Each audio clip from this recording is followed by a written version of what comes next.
YouTube, welcome back to another episode of How to Fix Flags on Domination on Modern Warfare 3. And in this video, we have a state. I personally like a state. I think a state has a lot of potential, especially with the given kind of 3 lanes that you can make out of it. So if you guys look right here, okay, you have, as you guys can see, you have a triangle flag setup again. All right, and you know how we hate triangle flag setups. It doesn't make sense, especially when you have these maps that they have. So if you guys look, there's just so much wasted space for the map, right? You have this top corner right here, and you have this back corner right here, okay? Now, the problem with this map is that they don't utilize this big house the way they should, okay? And the reason why I say that is because this house should be prime real estate, pun intended, for this map, okay? And the first thing that we're going to do is, if you guys really truly think about it, being in C is probably the worst spawn, only because there's just so much open space. But if played in some aspect, right? And again, when I make these comments, when I say that certain things work, it's not healthy work. Right? Because if I force people to spawn here, what are they going to do? They're just going to simply run up to here and take B. Okay? We don't want people to, there needs to be strategicness to why they're going that way, right?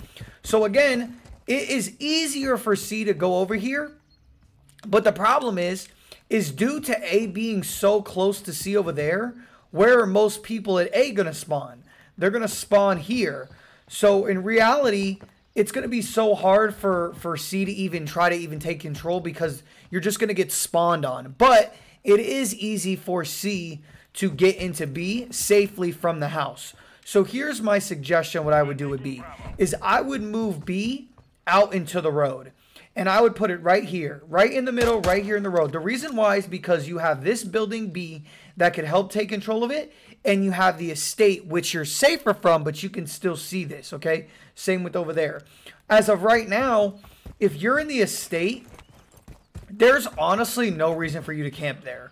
Like, yeah, you could probably pick people off in the windows and stuff, but it's not an advantage. Now, you're saying, being in the building, you know, this might be overpowered. The problem, and here's my solution to this problem. But there's 2 solutions, really. The other solution is that the fact that B is not in the building, there's a less of a target to go to B. But if you take over B, it helps because it's closer, right? But here's my quick fix, pun intended again, because they don't have a quick fix in the game, is we would move A to over here, all right? And so there would be a fight for the house, which then would help you take over B. So if you put A right here, you guys would see you would have a linear line, right? Remember, we want linear flags, right? Because we want defined lanes. So if you have C right here, or A right here, B right here, A right here, it's a good even lane. So here's what would happen is you would have this fight for the house, right, from the lanes that would try to help shoot over B. But if no matter which way you look at it, you can shut off a lane. Okay, if you control the house, you control a lane.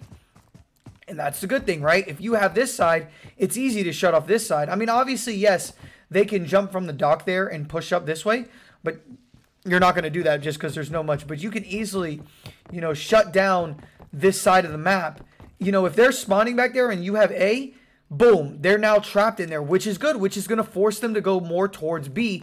But that's strategic. Remember, you don't want the game to force you to do it. You want the players and the way that the map is to be set up to do it, because you want there to be competitiveness to it. Because if I'm on the C side or the A side and no one's taking this building and no one's holding it, then yeah, of course, I'm going to take advantage of the fact that you don't want to be in this building, and now I can push and I can help B right here. I can sit right here and, you know, shoot B. From this, there's no point of being on this Jeep to defend B. It just isn't.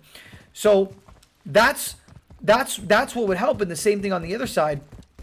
You know, if we have the A point and we're over here, they have to either come through here or go under there, and that's just a pain in the butt. But again, it would just make, you know, if we had the building locked, look at this. look at these different lines of sights. Again, I don't think they're especially on Domination, they're not using the building, this house as a way. It literally chokeholds that lane and that lane if you think about it, right? Because let's be honest, nobody really wants to be in the middle, because guess what? Being in the middle is basically you saying, like, I just want to die for no reason, because there's no reason for you to be down here in the sense of like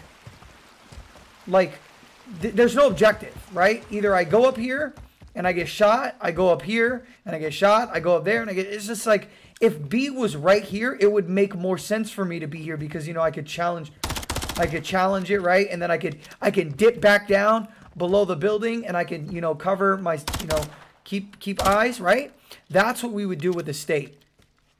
I think that again, we talked about this before in our previous videos. Again, if you guys haven't gone checked out those other videos, go check out those other videos. But the big problem with these maps, and honestly the past couple Call of Duties, is they're not thinking about the competitive side. Again, I want people to understand, what makes a game competitive is how the players play the game with how the game is made. So again, if the map is like this, there's no competitiveness to it, because why are we have these flags that are so close to each other when you have so much map to have, right? Why would I want to spawn all the way docks just to continually spawn it to spawn? If I spawn at docks, I'm going to B every time. Like, I shouldn't have to go to B every time if I don't want to go to B, right? That might not be the best case scenario for the map. But if A is right here and B is in the middle, I can choose to either go to B, or I flank around to try to mess with them at C, or I try to flank around and go to A, you know, or try to flank around and go to the estate. It gives me options as a player to make my own decisions, where these flags are like, I think what they did is they saw 3 buildings on the map and they're like, let's put a flag near the building. No. B needs to go right here. C is fine exactly where it's at, and then put A in the dock back there. And it'd be so much better map, because you would play. See, again, if you have people that keep going to the building, again, you don't want people to camp in buildings, right? So the thing is with them being in the building, if they're not playing the objective, they're wasting the potential of the building, which is what you want. You know, that's how you want it to be played.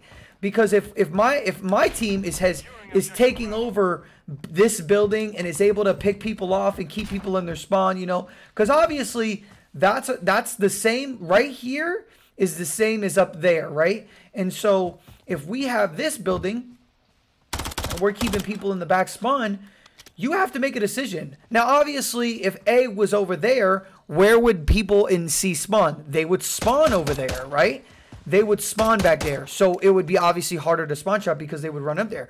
But again, if our team wasn't taking advantage of the building, then they could just take over the building and start shooting down on us. And then now it's a gunfight between the two main buildings on the map, which is what you want. All right. So that's how I would fix a state. Again, I like this map. I think it has high potential, especially with kill streaks, man. Kill streaks on this map go supreme. Again, if you guys haven't seen my other videos, we don't recycle kill streaks. So if you happen to run into a match where you accidentally pick, you know, one of the high kill streaks like an AC-130 or chopper gunner, and you eventually never get it, so you're basically down to 2 kill streaks, a UAV and whatever else you run. You know, again, this map would be perfect for kill streaks, and you got a couple buildings that you can hide in. But if you weren't hiding in those buildings, again, it would help with B again. B would be out here, and if you had a kill streak, you know, you got your precision airstrike, your cruise missile, and you're like, yo, they're capturing B. Boom, you just pop your kill streak. You can in this game. The only thing you can do is take A, but let's be honest, if you already have A, it ain't going to be nothing. So you guys let me know in the comments below what y'all think. Again, subscribe, put the notification bells on, like the video, share the video. See you guys next time.